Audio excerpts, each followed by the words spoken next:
স্বপ্ন হলো সত্যি। নমস্কার, শুরু করছি আপনাদের সবথেকে প্রিয় অনুষ্ঠান, আজকের অনুষ্ঠান। এই মুহূর্তে আমি আছি দ্য শো মিস ক্যান প্রোডাক্টেড অনেক সম্ভার দেখাবো বলে, এবং অবশ্যই আমার সঙ্গে যিনি আছেন তিনি হচ্ছেন সৌমি। এবং আমি জানি যে আপনারা ওয়েট করে থাকেন এই অনুষ্ঠানটার জন্য, যে আপনাদের যাবতীয় স্কিন এবং হেয়ারের সমস্ত সমস্যা যা যা কিছু আছে সমস্ত কিছুর সমাধান করবে আপনাদের প্রিয় বন্ধু, আমার প্রিয় বন্ধু সৌমি। সৌমি, মোটামুটি শুরুটা করেই দিলাম যে কি কি মানে ওনারাও দর্শকরাও অপেক্ষা করে আছেন যে কী কী জিনিস দেখবেন, কী কী জিনিস শুনবেন। প্রচুর নতুন প্রোডাক্ট এসেছে, সৌমির আনা বিউটি প্রোডাক্ট লঞ্চ হয়েছে, সমস্ত কিছু যাব। কিন্তু তার আগে বিশ্বশুদ্ধ লোক রোগা হওয়ার জন্য ছুটছে, প্রচুর লোকের মানে তোমার প্রচুর প্রোডাক্ট ইউজ করে তারা রোগা হয়েছে, কিন্তু অনেকে যারা এখনও হতে পারেনি তাদের জন্য তুমি কী বলবে? না, অনেকে যারা হতে পারেননি এরকম নয়। অ্যাকচুয়ালি আমার কাছে অনেকে অনেক প্রশ্ন করেছেন যে দিদি এক্স্যাক্টলি রোগা হতে গেলে বা ফিট থাকতে গেলে কীরকম ডায়েট করা উচিত, কতটা খাওয়া উচিত, কী খাওয়া উচিত, না খাওয়া উচিত। অনেকের একটা ভীষণ ধারণা আছে, এটা মানে আমিও জানি তুমিও জানো যে এটা খুব ভুল ধারণা, ক্র্যাশ ডায়েট কখনোই করা উচিত নয় বোধহয়। দেখো, ক্র্যাশ ডায়েট করাই যায়, কারণ মানে all story behind this is একটাই, সেটা হচ্ছে আমায় কতটা ক্যালোরি ইনটেক করতে হবে। ক্যালোরি ইনটেকের মানে বিএমআই ক্যালকুলেটর পাওয়া যায়, সেখানে বিএমআই ক্যালকুলেশন করে নিতে হবে, এবং বিএমআই ক্যালকুলেশন করে নেওয়ার পরে আমরা কি খাচ্ছি সেটার একটা নোট করে রেখে সেটা একটু ফেলে দেখতে হবে যে তার ক্যালোরিজটা কত ছিল, প্লাস মাইনাস করে নিতে হয়, 50 ক্যালোরি প্লাস মাইনাস হয়। এবং সেখান থেকে আমার যদি 2000 ক্যালোরি ইনটেক করার থাকে আমি 1500 ক্যালোরি ইনটেক করব এবং আমি সেটাকে মেনটেন রাখবো। এখন তাহলে আমাকে এখন প্রশ্ন অনেকেই করেছে যে তাহলে দিদি ক্যানটক্সের কী দরকার, ক্যানটক্স ক্যাপসুলের কী দরকার? এই যে আপনি বলেন যে 7:30 8টার পরে খাবেন না, বা 8:30টার সময় ম্যাক্সিমামটা খেয়ে নেবেন, রাত্রে খুব বেশি হলে একটা ক্যানটক্স চা খেয়ে নেবেন একটু মধু দিয়ে, কারণ রাত্রে সুগার ক্রেভিংটা খুব বেশি হয়, তখন একটু খেজুর, একটু মধু দিয়ে ক্যানটক্স চা এগুলো খেলে বোধহয় বেটার হয়। তো প্রথম দিকে খুব কষ্ট হয়, মনে হয় যে হবে না, কিন্তু পরে কিন্তু সেটার অভ্যেসটা হয়ে যায়। তুমি আমাকে একটা কথা বলেছিলে যে সন্ধ্যে 6টা 6:30টার পরে যদি মানে ওই সময়টা ওই 6:30 থেকে 7:30 ম্যাক্স টু ম্যাক্স যদি খেয়ে নেওয়া যায় রাতের খাবার, দেন তারপরে আমি তোমাকে বলেছিলাম বাপরে বাপ, তারপরে তো রাত 10টা বাজলেই তো পেটটা চুইমুই করতে থাকবে বলে, তাহলেই জানবে যে তুমি কমছো। হ্যাঁ, কিন্তু সেই কষ্টটা না নিতে গেলে ওই সময় রাত্রে একটু তরমুজ, একটু পাকা পেঁপে খাওয়া যায়। এটা অনেকের কনসেপ্ট যে বিকেলে রাত্রে বোধহয় ফল খাওয়া যায় না, এরকম না। কিছু ফল আছে যেটা হাই ফাইবার ওরিয়েন্টেড ফল, যেগুলো আমরা ডাইজেস্ট করতে পারি না। কেন 7:30 8টা 8:30টার মধ্যে খেয়ে নিতে বলি, আর কেন ক্যানটক্স কাজে লাগে, কেন ক্যানটক্স ক্যাপসুল কাজে লাগে, আর কীভাবে মানুষ আজকে ক্যানটক্স ক্যাপসুল আর ক্যানটক্স চা খেয়ে এত তাড়াতাড়ি রোগা হয়েছে। আই এম শিওর কি এটা যদি আমরা বাইরের দেশে যাই আমাদের ক্যানটক্স ক্যাপসুল বা ক্যানটক্স চা কাজে লাগবে না, কাজে দেবে না। তার কারণ হচ্ছে যে ওরা বেশি রাতে খায় না। সব থেকে বড় জিনিস হচ্ছে, যেটার জন্য আমি ডাইজেস্টিভ সিরাপও খেতে বলতাম, সব থেকে বড় জিনিস হচ্ছে যে আমাদের দেশের জল বলুন যাই হোক, ডাইজেশনের প্রবলেম হয়েছে। আমরা হয়তো যে জলটা খাই সেই জলটা হয়তো আমাদের ডাইজেস্ট করতে দিচ্ছে না। তো রাত্রে 8:30টার পর খেয়ে নিলে না, ওই খাবারটা ডাইজেস্ট হওয়ার দরকার আছে। যদি ডাইজেস্ট না হয়, ধরো রাত্রে যদি তুমি 2-3টে অ্যাপেল খাও আর তার জায়গায় যদি একটা তরমুজ খাও, অনেক বেটার। তার কারণ হচ্ছে তরমুজটা হজম তাড়াতাড়ি হয়, ফাইবারটা অনেকটা কম, রাদার দ্যান একটা ন্যাশপাতি। হ্যাঁ, একটা ন্যাশপাতিতে অনেক বেশি ফাইবার আছে, ওটা ডাইজেশন হয় না। তা মোমেন্ট ডাইজেশন হয় না, তোমার অর্গানসগুলো হেভি হয়ে যায়, ব্লোটিং হতে শুরু করে। যে মুহূর্তে ব্লোটিং হয়, ওয়াটার রিটেনশন হয়, সেই মুহূর্তে আমাদের শরীরে টক্সিনস জমতে শুরু করে। যে কারণে অনেকেই হয়তো বলেন যে আমরা তো সেরম খাই না, সত্যি হয়তো সেরম খান না, কিন্তু আপনারা মোটা হয়ে যাচ্ছেন, আপনারা ফুলে যাচ্ছেন, জলের পরিমাণটা শরীরে বেড়ে যাচ্ছে। সেইটাকে কিন্তু ডাইজেস্টিভ সিস্টেম, টক্সিনসটাকে কমানো, এক্সট্রা ওয়াটারটাকে বের করে দেওয়া, টিস্যুর মধ্যে যাতে ল্যাকটিক অ্যাসিড না জমে, যেটার জন্য আমাদের মোটাপা বাড়ে, সেইটা বের করে দেওয়া, এইগুলো হচ্ছে ক্যানটক্স ক্যাপসুল আর ক্যানটক্সের কাজ। তো সুন্দর করে আপনারা অনেকেই দেখেছেন, অনেকেই বলেছেন যে ক্যানটক্স ক্যাপসুল খেলে আমাদের স্কিনটা কেন এরকম গ্লোয়িং লাগে। দ্যাটস বিকজ আপনার টক্সিনস বেরিয়ে যাচ্ছে। আমি তো কখনোই বলছি না it's a can slim, it's tox. It's toxins বার করে দিচ্ছে। যে মুহূর্তে টক্সিনস বেরিয়ে যাবে না, আমাদের ওই ভুলভাল খাওয়াটাও বন্ধ হয়ে যাবে। একদম। দেখো মানে এটা আমি আগেও বলেছি, আবারও বলছি, মানে টক্সিনের কথা যখন উঠলো, যে আর টক্সিন যে আমাদের শরীরে জমে তার আর একটা ব্যাপারে আরও প্রমাণ পাওয়া যায়, যে সারা রাত ঘুমের পরে সকালবেলা অনেকের আংটি ঘোরে না, আংটি টাইট হয়ে যায়, ফুলে যায়। কিন্তু এই তারপরে যখন মানে তোমার ওয়াটার ওয়াশ হয়ে গেল, সাথে সাথে দেখবে সেটাকে আগের অবস্থায় চলে এলো। মানে সাথে সাথে তুমি 1 কাপ গরম জলে 1 কাপ মানে পুরো বড় কাপে ক্যান্টক্স খেয়ে নাও, তার 1 ঘন্টা 1 ঘন্টার মধ্যে যেন মনে হবে যে ও মা আমার আংটি তো ভালোই ঘুরছে, ডলডল করছে। So this is the thing, যার জন্য আমি একটু দেড় রাতে মানে একটু লেট করে খেতে বারণ করি। বাট অনেক কিছু খাবার আছে যেগুলো খাওয়া যায়, মাখানা খাওয়া যায়, ওই সময় তরমুজ খাওয়া যায়, পাকা পেঁপে খাওয়া যায়, ক্যান্টক্স চা খাওয়া যায়, তো এইগুলো খাওয়া যায়। তো এইটাই হচ্ছে টোটাল কনসেপ্ট রোগা হওয়ার পিছনে, আর কিছুই না। আমার যেটা মনে হয় যে আমরা বাঙালিরা খুব বেশি ফ্যাটি ফুড খাই না, কারণ আমরা লুচিটা অবশ্যই আমাদের সব থেকে আনহেলদি জিনিস, কারণ আমরা ময়দা খাই, বাকিরা রুটি খায়, আটা খায়, ডিপ ফ্রাই হয় সেটা। হ্যাঁ ডিপ ফ্রাই, কিন্তু বাকিদের ডিপ ফ্রাইটা ঘিতে হয়, আমাদেরটা তেলে হয়। আমাদের তেলে হয়, তো সেটা বেটার, মানে তেলটা বেটার বলে। হ্যাঁ, ঘি ইজ অলওয়েজ বেটার, ঘি ইজ অলওয়েজ বেটার, কিন্তু ঘি র ফর্মে বেটার। ঘি কিন্তু ফ্রাই করে বেটার না, কারণ ঘিয়ের প্রবলেমটা হচ্ছে যে ঘি ভীষণ তাড়াতাড়ি অন্য যে কোনো জিনিস থাকে সেটা অ্যাবজর্ভ করে নেয় খুব তাড়াতাড়ি। একটা লুচিও যদি তুমি ভাজো, তার মধ্যে যদি 1 চামচ তেল অ্যাবজর্ভ করে, ঘিয়ে ওটা 1.5 চামচ ঘি অ্যাবজর্ভ করবেই করবে। সো এইখানে একটা ডিফারেন্স হয়ে যায়। আমার মনে হয় যে ক্যান্টক্স ক্যাপসুল আর ক্যান্টক্স চা খেয়ে আমরা যদি খুব সাধারণ একটা লাইফস্টাইল লিড করতে পারি, খুব তাড়াতাড়ি কয়েক পাউন্ড ট্রিট করে দেবো, কমবে আর কি। আচ্ছা, এই পর্যায়ে নিতে হবে ছোট্ট একটা বিরতি, এক্ষুনি ফিরে আসবো। আরও অনেক কথা বলার আছে, অনেক কিছু জানার আছে, সঙ্গে থাকুন। দিশমিস স্বপ্ন হলো সত্যি, দিশমিস স্বপ্ন হলো সত্যি। ব্রেক নিয়ে ফিরে এলাম, আপনারা দেখছেন দ্য শোমিজ স্বপ্ন হলো সত্যি।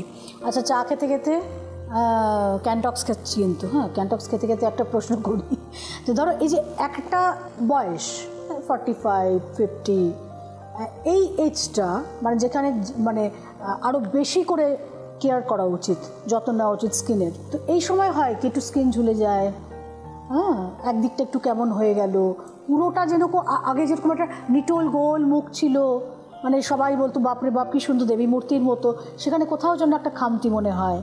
হ্যাঁ, এই অ্যান্টি এজিং তোমার প্রচুর কিছু আছে, জিনিসপত্র আছে, সেগুলো আমিও ব্যবহার করেছি, করেছি। এই যে স্কিনটা ঝুলে যায়, এটা তো একটা পৃথিবীর স্বাভাবিক নিয়ম, প্রকৃতির একটা নিয়ম, তাই তো? তো সেইটা আগে থেকে কি করে রোধ করব? আগে থেকে না, পরেও করা যায়। আচ্ছা, তার কারণ হচ্ছে যে আমাদের কোলাজেন প্রত্যেক বছরে আমরা 1% করে লুজ করি। সো সেই কোলাজেনটা কিন্তু আমরা বিভিন্ন খাওয়ার মধ্যে পাই, বিভিন্ন প্রোডাক্টের মধ্যে পাই। কোলাজেনটাকে যদি আমরা ধরে রাখতে পারি, তাহলে আমাদের লুকসটা অনেকটা মানে এজ কম লাগে। এবং আমার খুব ভালো লাগলো যে তুমি আমাকে এটা বললে না যে রিঙ্কেল হয়ে যাচ্ছে কী করবো, এই কনসেপ্টটাই এখন ভুল। এখন কিন্তু আমরা বুঝে যাই যে বয়স হওয়ার মানেই হচ্ছে যে স্কিনটা আস্তে আস্তে চৌকো হয়ে যাচ্ছে, এই জায়গাটা ভারী হয়ে যাচ্ছে, ডবল চিন হয়ে যাচ্ছে, চোখের তলায় একটা অদ্ভুত পাফিনেস হয়ে যাচ্ছে, এবং তাছাড়া হচ্ছে স্কিনটা আনশেপ, যেটা তুমি বললে যে একটা দিক যেন একটু যেন মনে হচ্ছে বেশি নেমে গেছে, একটা দিকও নেমেছে কিন্তু তার তুলনায় একটা দিক যেন মনে হচ্ছে একটু বেশি নেমে গেছে, সেই টান টানে ব্যাপারটা আর আমার স্কিনের মধ্যে নেই। গলার কাছটা একটু এরকম হয়ে যায়, কুচকে যাচ্ছে, এগুলো সমস্তটা স্কিনটা বাড়ে, এবং স্কিনটা তখনই বাড়ে যখন কোলাজেন আমরা লুজ করি। তো কোলাজেন বিল্ড করার জন্য আমাদের যেটা মানে হানাতে, যেটা আমি ধরো আজকে বলছি যে আমি এসডিফাইং সেরামটা হয়তো বেশি দিন আর রাখবো না, কেন? তার কারণ হচ্ছে যে ফর রিঙ্কেল প্রোডাক্ট না আমাদের অনেক কিছু এমন দিতে হয় যেটাকে একটু এক্সপেন্সিভ জিনিস ইউজ করতে হয়। সেই জন্যই কিন্তু আমি হানা নিয়ে এলাম, যে আমার মনে হচ্ছিলো যে আমি কাজে কোথাও একটা স্যাটিসফ্যাকশন পাচ্ছি না, কারণ যেহেতু আমি শোমিজ ক্যান প্রোডাক্টের রেঞ্জটা আমি ওখানেই আটকে রাখবো, চেষ্টা করব যেভাবে সব কিছু বৃদ্ধি পাচ্ছে, তো সেক্ষেত্রে বাট স্টিল কম্পারেটিভলি আমি ওই জায়গায় দাঁড় করিয়ে রাখবো। তো তখন আমার মনে হয়েছিল যে আমি ক্যানে যদি নিয়ে আসি, তখন লোকের মনে হবে যে সমিতির ক্যান এরকম দামটা বেড়ে গেল, সেই জন্য রেঞ্জটাকে আলাদা করে দিয়েছি, প্রবলেম ওয়াইজ হানা। আজকে যাদের স্কিন ধরো ঝুলে গেছে, ডাবল চিন হয়ে গেছে, আন্ডার আই পাফিনেস এসে গেছে, স্কিনের মধ্যে টান এফেক্ট নেই, তাও আমরা বলছি এখন আমরা এমন একটা জিনিস নিয়ে কাজ করছি যেটা মানে স্কিনকে একদম টান টেনে দেবে একদম এরকম। সেটা পরে আসছে। বাট এখন আমরা যেটা নিয়ে এসেছি সেটা হচ্ছে আমাদের quick lift collagen boosting toner, quick lift তার নাম, আর কোলাজেন বুস্টিং মাস্কটা হচ্ছে না একটু cream base pack, it's leave on mask, যেটা অ্যাপ্লাই করে রাত্রে শুয়ে পড়ুন। এটা আপনার স্কিনটাকে টাইটেনিং এফেক্টও দেবে, সাথে সাথে আপনার ওই যে হাইড্রেশন, একটা ক্রিমের যে এফেক্টটা সেটা ময়শ্চারাইজ করে রাখবে। সাধারণত মাস্ক আমরা জানি যে মাস্ক ইউজ করে কিছুক্ষণ রেখে তারপরে ধুয়ে ফেলতে হয়, না এখানে সেটা নয়, না সেটা তুমি ওভারনাইট সেটাকে ক্যারি করতে বলছো। অ্যাবসলিউট বোঝাই যাবে না, ক্রিমের মতনই আপনারা অ্যাপ্লাই করবেন, একটু মনে হবে যে হ্যাঁ যে একটু যেন প্যাকের মতো কিন্তু একটু ক্রিমের মতো, আরামসে শুয়ে পড়ুন, কোনো টেনশন নেই। কারণ আমি আপনাকে মানে আপনাদের একটা ছোট্ট জিনিস বলিস, সেটা হচ্ছে আমি না প্যাক লুকিয়ে লাগাই, কারণ মাইলোর খুব অসুবিধে প্যাকে, মানে প্যাক দেখলেই বলবে মুখ ধুয়ে এসো, ও ভয় পায়। ক্যান ফ্রেশ তো ইউজ করলেই মাইলোর শুরু হয়ে যাবে, মাম্মা মুখ ধুয়ে এসো, মাম্মা মুখ ধুয়ে এসো, এনিওয়ার বোধহয় কোনো একটা প্রবলেম আছে। কিন্তু আমি রাতে যখন আমি মুখটা ধুই তো অবভিয়াসলি আমার গ্রিন টি ফেস ওয়াশ, কোনো দিন ক্যানিয়াং প্লাস ফেস ওয়াশ দিয়ে আমি মুখ ধুই। অ্যান্টি রিঙ্কেল কফি ওয়াশটা আপনাদের এত ভালো লেগেছে যে সেখান থেকে আমি এখন ইউজ করা শুরু করেছি, and it's really very good. And green coffee face ওয়াশের এখনও ফিডব্যাক পাইনি, বাট এটা আমি জানি যে কোনো ট্যান না গ্রিন কফি ফেস ওয়াশে মুখটা ধোবেন, ট্যানটা বেরিয়ে যাবে। আমি এক্ষুনি এটা নিয়ে আলোচনা করবো ভাবছিলাম যখন ফেস ওয়াশের কথা উঠলো, গ্রিন কফি ফেস ওয়াশ, এটা তো নতুন। আমি আমার রেজিমটা একটু বলে নিই। আমি কফি ফেস ওয়াশ ইউজ করে আমি ওয়াশরুমে আমার কুইক লিফট রাখা আছে, আমি কুইক লিফটটা স্প্রে করে বাইরে আসি, একটু হাত দিয়ে একটু মনোরম করে মিক্স করে নিই যেখানে মনে হচ্ছে একটু ঝুলে গেছে স্কিনটা, আর ফিরে এসে আমি কোলাজেন বুস্টিং মাস্কটা অ্যাপ্লাই করি, মাইন্ডও কিচ্ছু বলে না, বরঞ্চ আমার স্কিনটা আর বেশি চকচকে লাগে, বোঝাই যায় না ইটস আ মাস্ক। আচ্ছা এবার বলো একটা অন্য কোশ্চেন করি, ধরো গ্রিন টি ফেস ওয়াশের কথা বলছিলাম, গ্রিন কফি ফেস ওয়াশের কথা বলছিলাম, যে গ্রিন টি তো আমি নিজে ভুক্তভোগী, মানে আমি নিজে ইউজ করি ওটা, আমি জানি ওটা কী কী ক্ষমতা আছে সেটা আমি জানি। গ্রিন কফিটা আমি কিন্তু ব্যবহার করিনি, আমি যেখানে গ্রিন কফি স্ক্রাবার ইউজ করেছি, কিন্তু ফেস ওয়াশটা আমার ইউজ করা হয়নি, কিন্তু এটার ফিডব্যাকটা আমি শুনতে চাইছি। তোমার আমি নিজের থেকে বলবো, আমরা এখনো যেটা ফিডব্যাক পেয়েছি সেটা হচ্ছে যে একটু লিকুইড হয়েছে, ওটাকে একটু ঘন করতে বলছেন আপনারা আবার ফিডব্যাক দেবেন যেটা ঠিক কিনা। অ্যান্ড গ্রিন কফি ফেস ওয়াশে অদ্ভুতভাবে ট্যান মুখের ইম্পিউরিটিস, এনি ডার্ট সব পার্টিকেলস বেরিয়ে যাচ্ছে হুড় করে।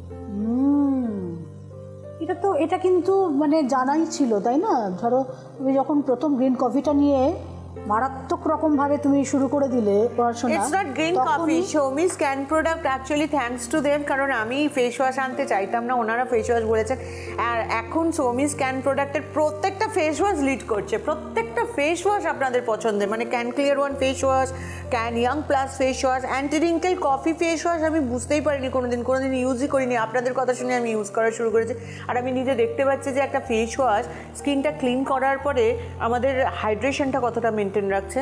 গ্রিন টি ফেস ওয়াশ নিয়ে কথা বলার কিছু নেই, সবাই জানে একদম। And green coffee face wash আমি বলতে পারি যে এটাও কিন্তু আপনাদের মনে করে 1 নম্বরে দেওয়ার জায়গা নেবে। ভালো তো হবেই, তার মধ্যে যা ইনগ্রেডিয়েন্টস তুমি ওটার মধ্যে দিয়েছো সে তো বোঝাই যাচ্ছে, মানে মূলটাই হচ্ছে গ্রিন কফি, যেটা ভীষণ কস্টলি এক্সপেন্সিভ তুমি বলেছিলে, তো তার তো একটা গুণ থাকবে অবভিয়াসলি। আচ্ছা আর একটা জিনিস বলো, যে এই যে অনেকে আমাকে জিজ্ঞেস করে যে দিনের বেলা সমিতির কী প্রোডাক্ট ইউজ করব আর রাত্রিবেলা কী ইউজ করব।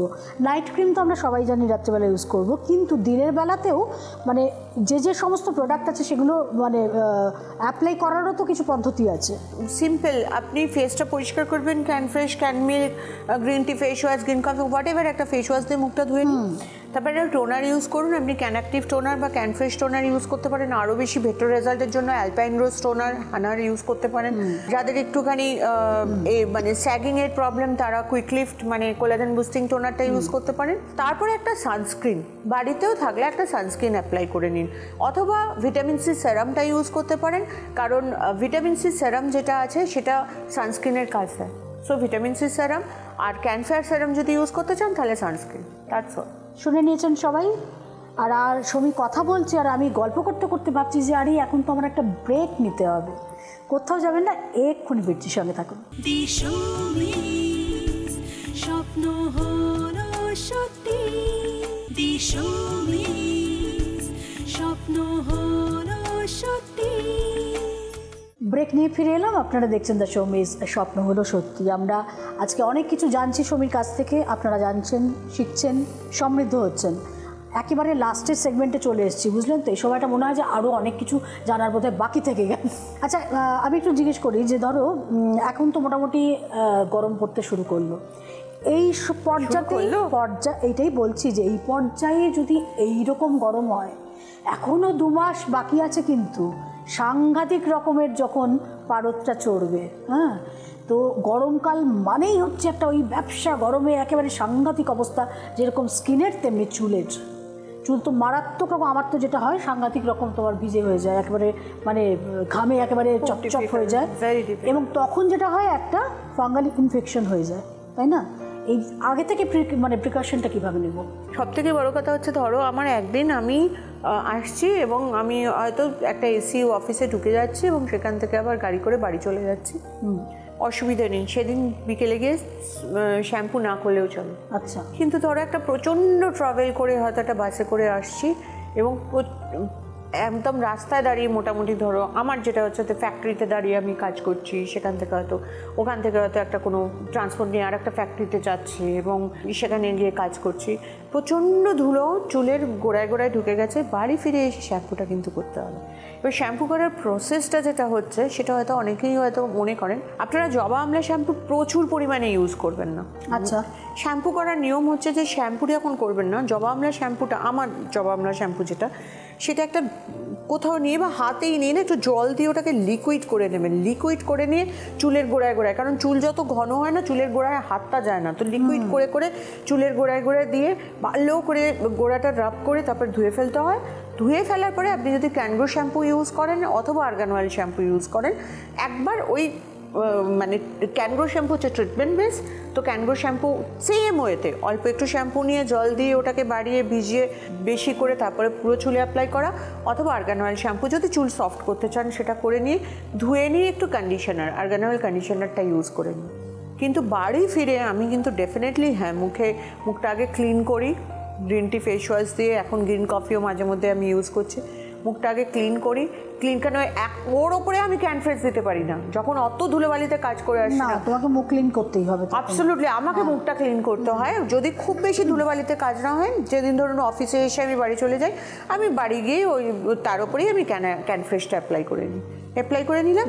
এবার ফুল বডিতে আমি গ্রিন কফি বা পোমোগ্রেনেট ফেস অ্যান্ড বডি স্ক্রাবারটা ফুল বডিতে ভালো করে অ্যাপ্লাই করে নিলাম, হালকা হালকা রাব করলাম, তারপরে মুখটা ভালো করে ধুয়ে একটুখানি গ্রিন কফি বা পোমোগ্রেনেট যেটা ইউজ করেছি সেটা একটু নিয়ে হালকা রাব করে ধুয়ে নিলাম, হয়ে গেল।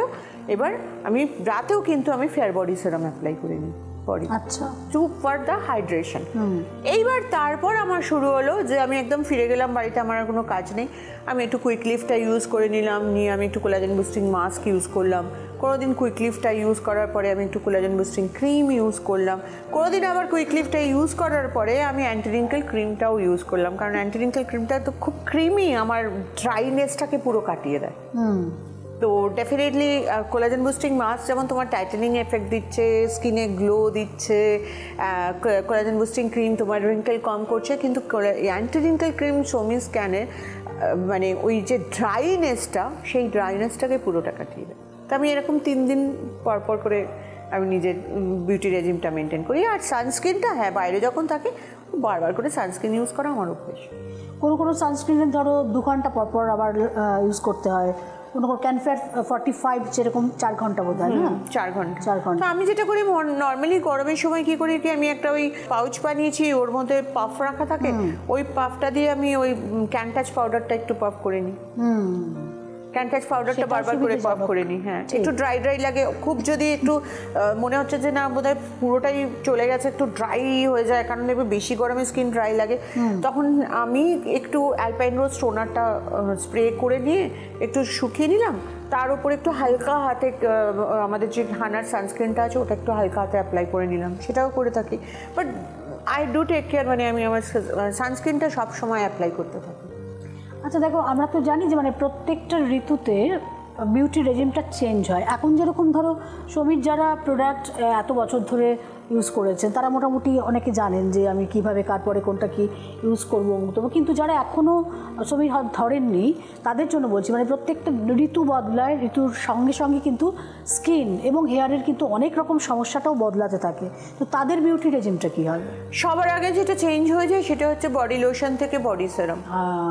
কারণ লোশন আপনি একদিন ইউজ করলে সানস্ক্রিনওয়ালা হলেও পরে ঘামে বেরিয়ে চলে যাবে, তারপরে চিপচিপ করবে, ইচ্ছে করবে না। সো সবার আগে হচ্ছে আপনি যদি বডি ওয়াশও ইউজ করেন, ধরুন green tea return body wash দিয়ে আপনি পুরো স্নান করলেন, স্নান করা হচ্ছে ভিজে অবস্থাতে ক্যানফেয়ার বডি সেরাম, কারণ আমরা হাতের কেয়ার খুব ভালো করে করতে পারি না, তো হাতটা কালো হয়ে যায়, তো ওটা সানস্ক্রিনও আছে প্লাস হাইড্রেশন হচ্ছে। তো ফার্স্ট চেঞ্জ এটা সবার জন্য।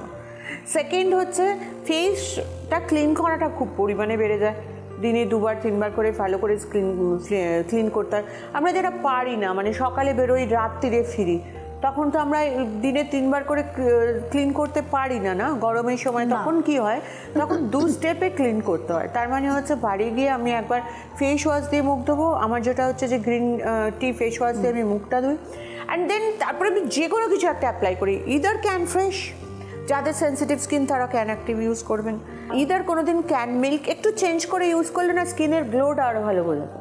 তো ইদার ক্যান মিল্ক, ইদার আমি green coffee face and body স্ক্রাবারটা ইউজ করে 5 মিনিট রেখে দিলাম। আমাদের গ্রিন কফি আর pomegranate face and body scrubber যদি 7 দিন টানা কেউ হাতে এবং মুখে অ্যাপ্লাই করতে পারে, মানে তারা ডেফিনেটলি দেখতে পাবেন যে তারা কতটা কালো পচে ছিলেন আর কতটা ট্যান বেরিয়ে গেল। চলো আমরা একটু green coffee face and body স্ক্রাবারের অ্যাপ্লিকেশনটা দেখে নিই। চলো।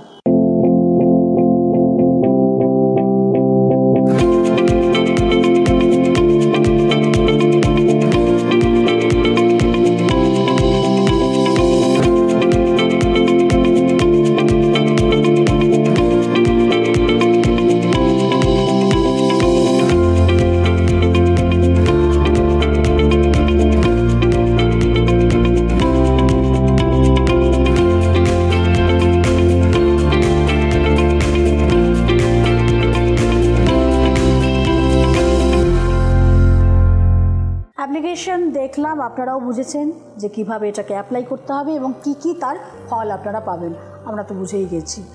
আর এখন ঘড়ির কাঁটা বলছে এবার আমাকে উঠতে হবে, আমাকে সময়কে দুজনকেই উঠতে হবে, আমাদের বাড়ি যেতে হবে। সারাদিন প্রচুর গল্প করেছি, অনেক কিছু জেনেছি, আপনারাও অনেক কিছু জানতে পারলেন। আবারও প্রতীক্ষা পরের পর্বের। ততদিন খুব ভালো থাকুন, সুস্থ থাকুন এবং হ্যাঁ, অতি অবশ্যই সুন্দর থাকুন শমিজ ক্যান প্রোডাক্টের হাত ধরে। নমস্কার। স্বপ্ন হলো সত্যি।